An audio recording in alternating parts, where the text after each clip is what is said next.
Sudahkah Anda menebar kebencian hari ini?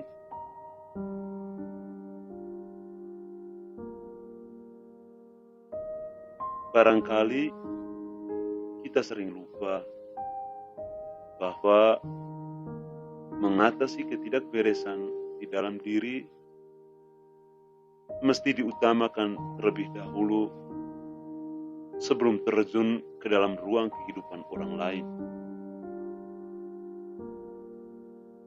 Secara sepintas sekilas, orang lain kita tuduh dan tebarkan ancaman. Tak jarang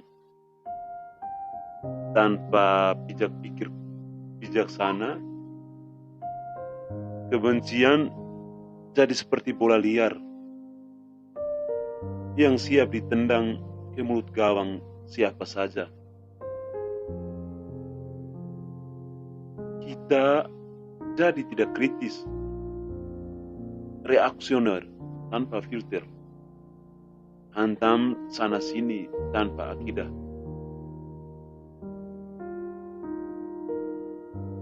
Memang pada era reformasi yang berbarengan dengan kiblat perkembangan zaman ini, segala hal seringkali menjadi terbuka. Kemudian itu ditiliki, dikritisi, bahkan dalam parade berlawanan disulap jadi konvensi paksaan. Kita pun mudah sekali tergiur dengan pemberitaan sana-sini. Kita memakannya, mengunyah, dan menelannya bulat-bulat. Seolah-olah mulut kecerdasan dan lidah bijak bestari penuh dengan suapan informasi yang tak bisa dipilah lagi. Realitas menunjukkan bahwa perkembangan informasi semakin hari semakin deras melaju. Kehadiran internet sebagai candu baru manusia zaman ini menyajikan banyak hidangan, mulai dari yang paling busuk sampai yang penuh kemewahan, juga yang paling nikmat sampai yang membawa derita. Kita pun jadi lupa diri. Internet adalah ruang bergincu yang mana siapa saja boleh bersolek dengan gaya apapun.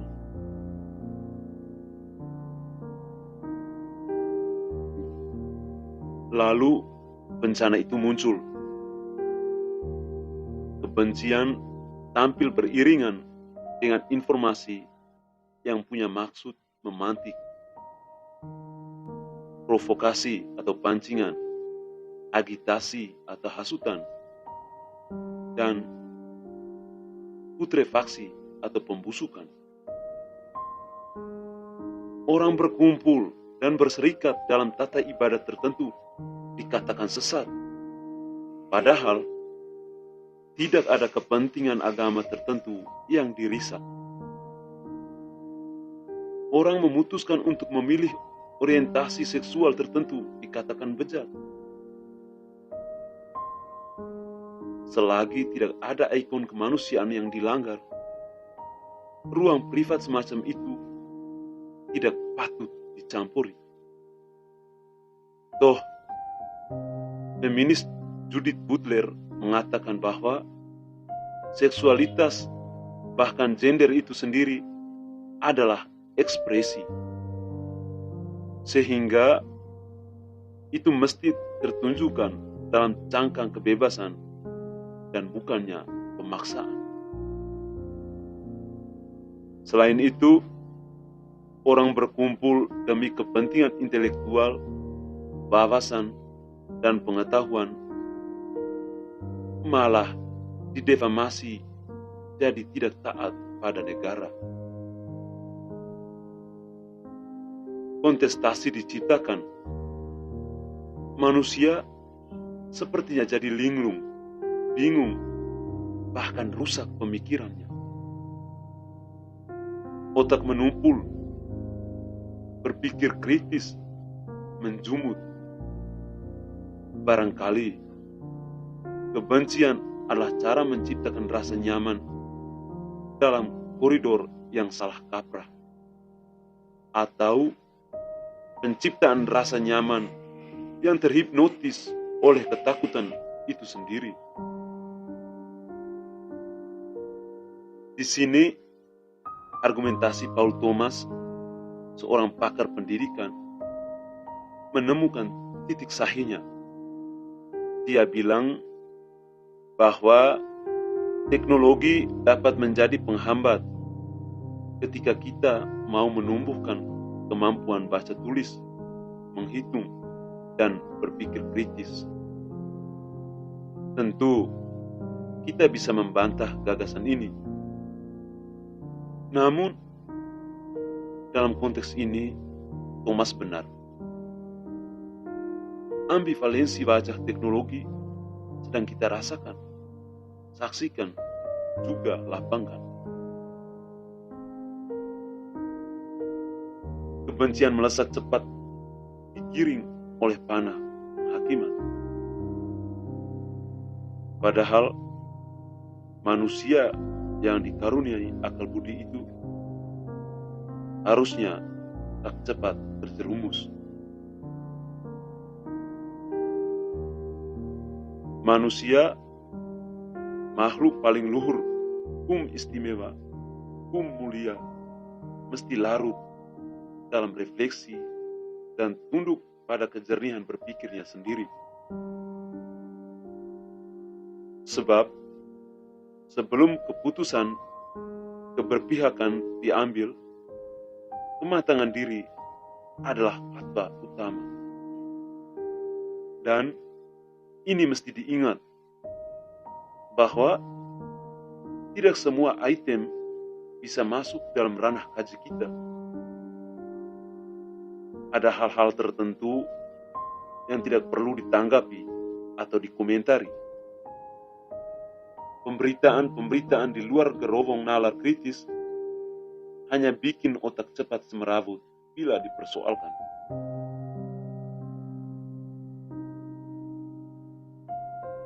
Sebab, bila kita adalah manusia yang telah dimanusiakan, penegasan atas tesis Tilaar dalam Manifesto Pendidikan Nasional tentang tujuan pendidikan, yakni memanusiakan manusia, menanggapi hal-hal cetek, minim verifikasi, adalah noda ketercorengan paling fatal yang kita buat terhadap proses pendidikan itu sendiri.